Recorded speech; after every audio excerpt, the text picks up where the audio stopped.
और बात अगली बड़ी खबर की किसान आंदोलन से जुड़ी हुई। बता दें आपको, किसान आंदोलन पर सुप्रीम कोर्ट से बड़ी खबर यह है कि शंभू बॉर्डर खोलने की जो मांग वाली याचिका थी, सुप्रीम कोर्ट से खारिज। अर्जी में पंजाब के सभी हाईवे खोलने की मांग की गई थी और इस मामले पर पहले से ही एक याचिका लंबित है। सुप्रीम कोर्ट ने कहा कि नई याचिका पर अलग से सुनवाई नहीं हो सकती क्योंकि इस तरह का मामला ऑलरेडी पहले से ही लंबित पड़ा हुआ है, पेंडिंग पड़ा हुआ है। इसी वजह से इस याचिका को सुप्रीम कोर्ट ने खारिज कर दिया। नमित त्यागी हमारे साथ लगातार हमारे संवाददाता जुड़े हुए हैं। नमित, सुप्रीम कोर्ट की तरफ से चले नमित के पास जाएंगे, लेकिन उससे पहले जरा जो किसान आंदोलन को लेकर किसानों का रुख है, उसको लेकर जो अलग अलग याचिकाएं डाली जा रही है, उस पर एक याचिका पर सुप्रीम कोर्ट में सुनवाई के दौरान सुप्रीम कोर्ट ने कहा कि ये याचिका, इस तरह की याचिका पहले भी डाली जा चुकी है, अलग से इस तरह के मामले पर सुनवाई संभव नहीं है, नहीं हो सकता ऐसा, इस वजह से इस याचिका को खारिज कर दिया गया। नमित त्यागी एक बार फिर से हमारे साथ कनेक्ट हो गए हैं। नमित, सुप्रीम कोर्ट की तरफ से क्या कहते हुए याचिका खारिज की गई और एग्जैक्टली इस याचिका में याचिकाकर्ता की तरफ से क्या मांग की गई थी? देखिए, दरअसल जो पंजाब और हरियाणा के बॉर्डर पर, शंभू बॉर्डर पर किसान का आंदोलन चल रहा है लगातार। हमने देखा कि 6 तारीख और 8 तारीख को किसानों ने दिल्ली कूच किया, जिस वजह से कई किसानों को चोट भी आई। जो किसान आंदोलन लगातार 300 दिन से चल रहा है, वहाँ पर स्टेट हाईवे और नेशनल हाईवे पूरी तरीके से क्लोज किया हुआ है, बंद किया हुआ है।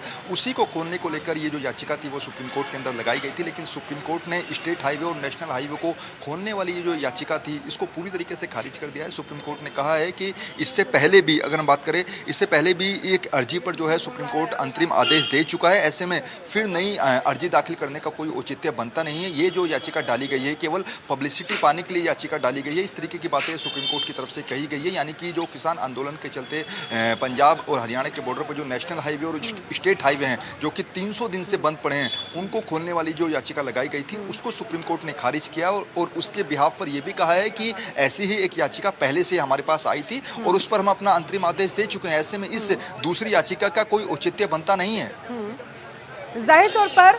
लेकिन समस्या यहाँ पर ये खड़ी हो जाती है कि किसान आंदोलन की वजह से जिन लोगों को असहूलियत हो रही है, परेशानी हो रही है, दिक्कतें हो रही है, वो जाए तो कहाँ जाए?